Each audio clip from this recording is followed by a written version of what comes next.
Will discuss about page layout in MS Excel. Page layout के बारे में previous जो हमारी वीडियोस थी उसके अंदर हमने होम टैब, इंसर्ट टैब्स के बारे में डिस्कस किया था। तो आज हमने नेक्स्ट जो हमारा टैब है पेज लेआउट है। अगर आपने होम टैब या इंसर्ट टैब के अंदर जो हमारे पास MS एक्सेल के अंदर जो ब्लॉक्स को किस तरीके से यूज़ किया जाता है अगर आपने देखना है तो आप मेरी वीडियोस मैंने प्रीवियस वीडियोस में डिस्कस किया हुआ है, तो आप वहाँ से भी देख सकते हैं, लेकिन मैं उनका लिंक अपनी डिस्क्रिप्शन बॉक्स में दे दूँगी। तो अगर आप चैनल पे नए हैं तो चैनल को सब्सक्राइब करें, लाइक करें, कमेंट करें और साथ बने हुए बेल आइकन के बटन को प्रेस करें। इससे मेरे नेक्स्ट आने वाली वीडियोस आप तक पहुंचती रहेंगी, का नोटिफिकेशन आप तक पहुंचता रहेगा। तो चलो स्टार्ट करते हैं पेज लेआउट। इसमें काफ़ी जो चीज़ें हैं हमारी MS वर्ड के अंदर जो हमारा पेज लेआउट था बिल्कुल एज इट इज़ हैं। इसको इस वजह से मैं ब्रीफली नहीं इसको मैं डिस्क्राइब करूँगी, वैसे ही टू द पॉइंट आपको बताती जाऊँगी, ठीक है। सबसे पहले यहाँ पे हमारे पास थीम्स हैं। थीम के अंदर देखा जाए तो आपको नज़र आओगा यहाँ से जो जो अप्लाई करते जाएंगे, ये देखिए आपको नज़र आ रहा होगा हमारे टेबल के अंदर वैसा वैसा ही अप्लाई होता जा रहा है, ठीक है। इस तरीके से आप कोई भी अगर थीम लगाना चाह रहे हो आप तो आप वहाँ से अप्लाई कर सकते हो, जैसे मैंने यहाँ पे लगा दिया। अच्छा, थीम के अंदर अगर आपने देखा हो तो उसका जो डाटा है यानी फॉर्मेट जो फ़ॉन्ट स्टाइल है वो भी चेंज हो रहा है। देखिए साथ साथ ही कि हमारा जो फ़ॉन्ट साइज़ जो फ़ॉन्ट स्टाइल ये सब कुछ चीज़ें क्या हो रही है, चेंज होती जा रही है, ठीक है। यहाँ से आप कोई भी कलर भी चूज़ कर सकते हो, यहाँ से जैसे मैं ये यूज़ कर रही हूँ। उसके बाद फ़ॉन्ट में जाके फ़ॉन्ट स्टाइल है, आप यहाँ से ये यूज़ कर सकते हो। उसके बाद इफ़ेक्ट्स ये रहने दें। नेक्स्ट हमारे पास मार्जिनस हैं। मार्जिनस है हमारे पास कि हमने मार्जिनस चेक करना है, यानी मार्जिनस मैंने प्रीवियस वीडियोस में भी जैसे बहुत बार डिस्कस किया। मार्जिनस किसको कहते हैं, जो हमारे पेपर के ऊपर स्पेसेस नहीं होते साइड पे, लेफ़्ट राइट और टॉप और बॉटम, वो चीज़ है। अब यहाँ से अगर मैं ये देखिए बाय डिफ़ॉल्ट यहाँ पे हमारे ये है। अगर मैं नैरो पे यहाँ से मैं आपको करके दिखाती हूँ कंट्रोल P, यानी प्रिंट फॉर्म में हम लेके जाते प्रीव्यू देखते हैं, ये इस तरीके से हमारा क्या हो गया, शो हो रहा है, ठीक है। अब यहाँ पे अगर मैंने मार्जिनस को सेट करना है तो आपको यहाँ से पता चलेगा कि मार्जिन कैसे है। ये नॉर्मल मार्जिन यहाँ पे शो हो रहा है। अगर मैं जाके नैरो में करती हूँ तो नैरो में देखना है आपने कि उसकी जो स्पेस है बिल्कुल हो गई और ये बिल्कुल यहाँ से क्या हो गया, साथ जुड़ गया, ठीक है। उसके बाद हमारे पास अगर देखा जाए यहाँ पे मैं इसको क्लिक करती हूँ तो आपने देखा होगा फ़ौरन से यहाँ से इसकी जो साइड्स हैं यहाँ पे इसके मार्जिन का क्या हो गया, इस तरीके से सेट हो गई, ठीक है। यहाँ से आप अब देखें हमारे पास यहाँ पे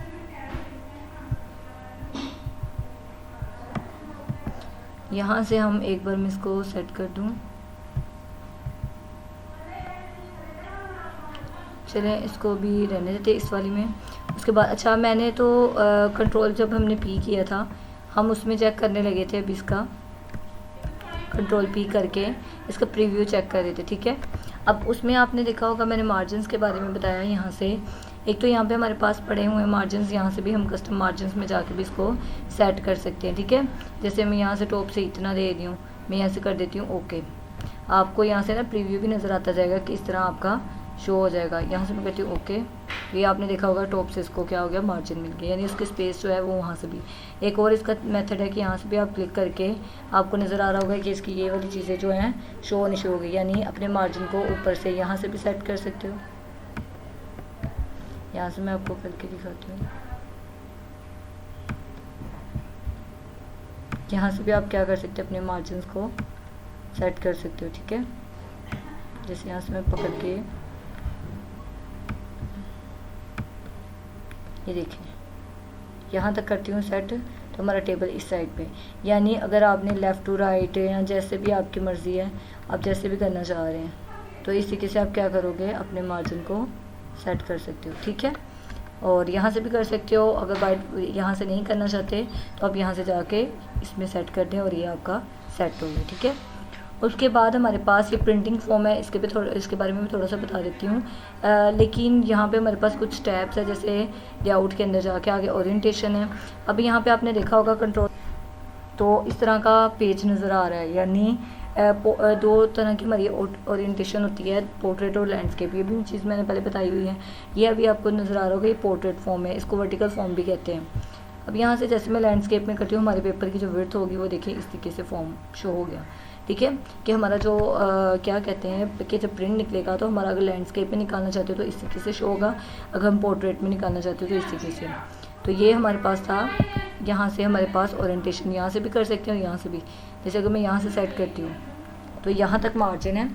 आपने देखना है कि जैसे मैं इस जगह पे आके कुछ लिखती हूँ, जैसे 200 लिखा है मैंने, या 200 लिखा है। अब मैं कंट्रोल P करती हूँ। यहाँ से आपको नज़र आ रहा होगा कि ये वाली जो चीज़ है ना, ये वाली मार्जिन, यानी इसका मतलब हमारे पेपर का साइज़ सिर्फ यहाँ तक है, ये हमारे मार्जिन के बाहर है। अब मैं यहाँ पे ला के इसको करती हूँ कंट्रोल P, और आपने देखना है यहाँ पे मैंने 200 इस तरह लिखा था, तो वो वहाँ पे हमें शो नहीं हो रहा, क्योंकि हमने लैंडस्केप के अंदर मार्जिन जो सेट किया था वो उस मार्जिन के बाहर था। तो यहाँ पे सिर्फ वही चीज़ आएगी जो यहाँ पे हमें मार्जिन के अंदर लिखी हुई है, ठीक है। इसी तरीके से हम अपने मार्जिन को क्या कर सकते हैं, सेट कर सकते हैं। तो मैं दोबारा से इसको पोर्ट्रेट की फॉर्म में कर देती हूँ। तो ये देखिए पोर्ट्रेट की फॉर्म में आ गया हमारे पास, सही है। उसके बाद अगर हम यहाँ पे पोर्ट्रेट की फॉर्म है और मार्जिन हम कर देते हैं नैरो पे, ठीक है। उसके बाद अगर हमने साइज़ रखना है, साइज़ हमारा हमेशा जब हम प्रिंट निकालते हैं तो हमारा साइज़, ये मैंने MS वर्ड के अंदर भी जब हम वीडियोस बनाई थी पेज लेआउट की, उसमें भी बताया था कि A4 पे ही सिलेक्ट करते हैं, क्योंकि जो हमारे प्रिंटर का जो पेजेस होते हैं वो A4 के हिसाब से होता है। तो आप इन चीज़ों को, जैसे पेज सेटअप जो है, जब आप अपना काम करने लगो तो सबसे पहले आप पेज लेआउट पे जाके अपनी इसी चीज़ को सेटअप कर लें। सेट करने के बाद आपसे ये होगा कि आपके लिए आसानी हो जाएगी, बार बार आपको जाके सेट नहीं करना पड़ेगा, ठीक है। उसके बाद हमारे पास है प्रिंट एरिया। अब यहाँ से प्रिंट एरिया, जैसे मैंने कंट्रोल P की है, आपको नज़र आ रहा होगा कि मेरा पूरा का पूरा टेबल है, उसमें 10 एंट्रीज़ हैं। लेकिन जैसे ही मैं यहाँ पे आती हूँ, यहाँ से प्रिंट एरिया का देखना क्या होगा, यहाँ से मैंने पहले करना है सिलेक्ट अपना कि जितना मैं करवाना चाह रही हूँ शो। जैसे मैंने अभी सिर्फ 5 एंट्रीज़ को शो करवाना है, ठीक है। इतना करने के बाद मैं जाती हूँ प्रिंट एरिया पे, सेट प्रिंट एरिया क्लिक करती हूँ। उसके बाद हो गया सेट। अब मैं करती हूँ कंट्रोल P। अब आपको नज़र आ रहा होगा सिर्फ 5 एंट्रीज़, यानी ये इसका हमारा यहाँ पे ये यूज़ होता है कि अगर आपके पास थाउजेंड्स हैं या 100 है या 200 की स्ट्रेंथ में आपके पास इतनी एंट्रीज़ वगैरह हैं, तो आप आधे का करवाना चाहते हो, जितने भी एरिया का करवाना चाहते हो, आपको यहाँ पे नज़र आ रहा होगा कि इतने एरिया का हमने क्या किया है कि प्रिंट हमारा निकला है। अब यहाँ पे किया हुआ था, देखिए हम यहाँ से जाके इसको क्लियर कर देते हैं, ठीक है। तो ये हमारा हो गया क्लियर। तो अब हमारा जो कंट्रोल P के साथ मैं करूँगी तो अब पूरा का पूरा प्रीव्यू में शो हो जाएगा, ठीक है। नेक्स्ट है हमारे पास पेज ब्रेक, यानी अगर मैं यहाँ पे जाके 4 तक करती हूँ, ठीक है, 4 तक रखा, उसके बाद मैं कर रही हूँ page break, insert page break. जैसे कि आपको यहाँ पे एक लाइन नज़र आई होगी, यहाँ से मैं दिखा देती हूँ जूम करके, ये वाली लाइन, ठीक है। अब ये जो लाइन है इसका मतलब यहाँ तक हमारा क्या हो गया, पेज ब्रेक हो गया। अब मैं यहाँ से आपको दोबारा से दिखाती हूँ, थोड़ा सा जूम आउट कर दूँ। अब मैं करती हूँ यहाँ से कंट्रोल P करके दोबारा से आपको प्रिंट वाला प्रीव्यू दिखाती हूँ। अब यहाँ पे आपने देखा होगा हमारे पास बहुत, एक मिनट यहाँ पे जाके मैं इसको कर देती हूँ थोड़ा सा और, ठीक है।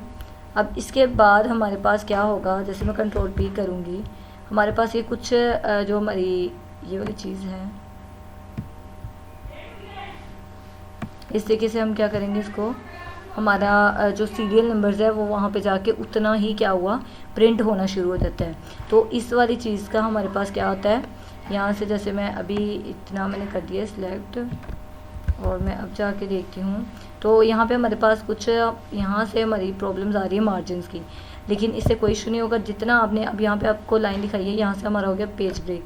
ऐसे मैं कर देती हूँ, यहाँ से जाके रिमूव पेज ब्रेक कर देती हूँ, तो इससे हमारा क्या हो जाएगा, पेज ब्रेक जो है वो रिमूव हो जाएगा, ठीक है। नेक्स्ट हमारे पास है बैकग्राउंड, यानी यहाँ से आप क्या कर सकते हो, बैकग्राउंड पे अगर कोई पिक्चर लगानी है, कोई भी इंसर्ट करना चाह रहे हो, तो आप यहाँ से जाके बैकग्राउंड पे पिक्चर इंसर्ट कर सकते हो। जैसे कि मैं यहाँ पे कोई भी लगा के दिखा दूँ आपको, यहाँ से आप जैसे ये था, यहाँ से मैं कोई भी अगर लगा दूँ, यानी अपने बैकग्राउंड के अंदर कोई भी अगर पिक्चर लगाना चाह रहे हैं, हालांकि ज़रूरी तो नहीं है, अगर आपने लगाना है तो लगा सकते हैं, नहीं तो नहीं भी लगा सकते हैं। आगे प्रिंट टाइटल्स, इसमें भी जाके आप क्या कर सकते हो, मार्जिन में जाके मार्जिन को सेट कर सकते हो, तो आप वहाँ से भी जाके प्रिंट वाले फॉर्म से भी शो कर सकते हो। उसके बाद ये हाइट और विड्थ, ये तो आपको पता चल ही जाना है। उसके बाद व्यू पे अगर क्लिक करते हैं तो अब ये देखें, अब इसमें हमारे पास है, मैं इसको थोड़ा सा जूम आउट कर देती हूँ। अब जैसे ही मैं इसको करती हूँ कंट्रोल P, हमारे पास पूरा टेबल शो हो रहा है, ठीक है। लेकिन आपने इतना नोटिस किया होगा इसके अंदर हमारी जो हम कहते हैं ग्रिड लाइंस यानी रोज़ और कॉलम, वो हमें शो नहीं हो रहे। अब हम तो चाह रहे हैं कि वो हमें शो हो जाए। अब यहाँ पे आपने क्या करना है, यहाँ पे जाके आपने प्रिंट पे क्लिक करना है, ठीक है।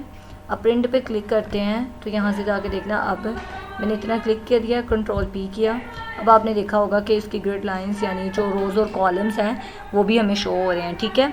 उसके बाद हमारे पास ये कॉलम्स भी शो हो रहे हैं, लेकिन अभी अगर हम चाह रहे हैं, देखिए ये वाली चीज़ तो वैसे ही शो हो रही है। अगर मैं आपको यहाँ पे जाके दोबारा से एस्केप करके दिखाती हूँ, सॉरी, यहाँ पे जाके ऐसे करके दिखाती हूँ। आपने जब आप चाह रहे हो यानी ABCD, ये मैं एक बार दोबारा से करती हूँ। अब आपको नज़र आ रहा होगा यहाँ पे जो रोज़ यानी कॉलम्स का ABC था और रोज़ का जो नंबरिंग थी वो शो नहीं हो रही। यानी आप चाह रहे हो ये कॉलम ABCD ये सारे भी शो हों, साथ में ये वाली चीज़ें भी शो हों। तो इसके लिए आपने क्या करना है, यहाँ पे जो प्रिंट वाला ऑप्शन है हेडिंग्स में जाके इस पर क्लिक करना है। क्लिक करने के बाद आपने क्या करना है, अब देखना कंट्रोल P करके आपको नज़र आएगा कि ऊपर रोज़ और कॉलम्स वाले भी ऑप्शंस हमारे पास आना शुरू हो गए। यानी इस तरह से आपका क्या होगा, पेज प्रिंट होके भी आएगा। इसमें आपने कुछ भी नहीं, जब सेटिंग्स कर ली उसके बाद यहाँ से भी आपने क्या करना है कि प्रिंट एक्टिव शीट यानी जो शीट आपकी है उसी को प्रिंट करना चाह रहे हो। प्रिंट इंटायर वर्कबुक यानी जितनी शीट्स ओपन की हैं उसको प्रिंट करवाना चाह रहे हो। या प्रिंट सिलेक्शन यानी जो पेज आपका ओपन है, यानी ये जिस मैंने टेबल बनाया इस पर क्लिक करती हूँ, यानी सिर्फ यही प्रिंट करवाना चाह रहे हो तो यही कर दूँ। ये करने के बाद आपने डायरेक्ट अपने यहाँ से प्रिंट करना है और आपकी कॉपीज़ यहाँ से कॉपी सेलेक्ट करनी कितनी करनी है तो यहाँ से प्रिंट कर देना है। ये था प्रिंट करने का मेथड, भी मैंने अंदर ही बता दिया है। उसके बाद अगर मैं यहाँ से रिमूव कर देती हूँ तो ये वहाँ से हमारा रिमूव हो जाएगा। अब ये थोड़ा सा बताऊँ ब्रिंग फॉरवर्ड सेंड बैकवर्ड ये सारी, ये यहाँ पे जैसे मैं जा रही हूँ इंसर्ट पे जाके कोई शेप अप्लाई करती हूँ, जैसे ये वाली शेप है, मैं ये अप्लाई कर दी यहाँ पे और इसी की कॉपी करके मैं यहाँ पे कर देती हूँ पेस्ट, ठीक है। अब इसका कलर मैं कर देती हूँ चेंज ताकि आप लोगों को नज़र आ जाए। अब यहाँ पे आपको नज़र आ रहा होगा कि ब्लैक वाला जो है हमारे पास ऊपर है, ठीक है, ऊपर है, और जो येलोस ये वो थोड़े से हमारे पीछे है। तो हमने क्या करना है, इस शेप को यानी इस शेप को ब्रिंग फॉरवर्ड, यानी अब हमने जैसे मैं इसको कर रही हूँ, ठीक है, इस पर करती हूँ मैं क्लिक और इसको मैं करती हूँ ब्रिंग फॉरवर्ड यानी आगे की तरफ लेके आती हूँ, क्योंकि ये पीछे की तरफ है। तो जैसे मैंने किया तो ये आगे की तरफ आ गया। अगर मैं इसको पीछे की तरफ लेके जाना चाहती हूँ तो मैं यहाँ से करूँगी सेंड बैकवर्ड या सेंड टू बैक, दोनों से करूँगी तो ये आ जाएगा, ठीक है, इस तरीके से। अब सिलेक्शन पेन में ये है कि हमारे पास जो शेप्स यहाँ से यूज़ की होगी वो शो हो जाएगी। जैसे मैंने यहाँ पे ये वाला शो किया तो हमारे पास ये वाली चीज़ आ गई। रेक्टेंगल 2 शो की तो ये वाली चीज़, यानी जितने भी हमने शेप्स वगैरह ऑब्जेक्ट्स यूज़ किए होंगे वो यहाँ पे हमें शो हो जाएंगे। अलाइनमेंट में जाके हमारे पास ये है कि जैसे ये टेक्स्ट वगैरह है, हमने इसको कहीं ना कहीं मूव करवाना है तो वहाँ पे जाके ये क्या हो जाएगा, मूव हो जाएगा। अब यहाँ पे आपको पता है ये शेप अलग है, वो शेप ये वाली शेप अलग है, यानी दोनों अलग से ही, यानी दोनों को मैं अलग अलग मूव करवा रही हूँ। देखिए अगर मैं इसकी ग्रुपिंग करना चाहती हूँ यानी दोनों शेप्स, यानी मैं चाह रही हूँ कि दोनों शेप्स को मैं इकट्ठा करूँ और एक साथ ही ड्रैग करूँ, तो इसके लिए आप कंट्रोल पे पहले कंट्रोल प्रेस किए, इसको सेलेक्ट करें, इसको सेलेक्ट करें, उसके बाद ग्रुप, एक मिनट, इसको सेलेक्ट किया, किसको किया, इसको किया, ये अभी मैं दिखाती हूँ आपको। ये ग्रुप वाला जो है अभी ऑन नहीं हुआ, ये हो गया। यहाँ पे आपने करना है ग्रुप कर दिया। अब ये पूरी की पूरी ग्रुपिंग हो गई। आप जिस तरह भी चाहो इस तरह उसको क्या कर सकते हो, कहीं पे भी ड्रैग कर सकते हो। अब यानी दोनों शेप्स एक ग्रुप में आ गई हैं, ठीक है। यहाँ से उसका रोटेशन बताई हुई है, 90 के एंगल पे रखना है, यहाँ जिस तरह भी आप शो करवाना चाह रहे हैं, ठीक है। ये था हमारे पास इंसर्ट टैब के बारे में था। आई होप आपको ये वीडियो अच्छी लगी होगी।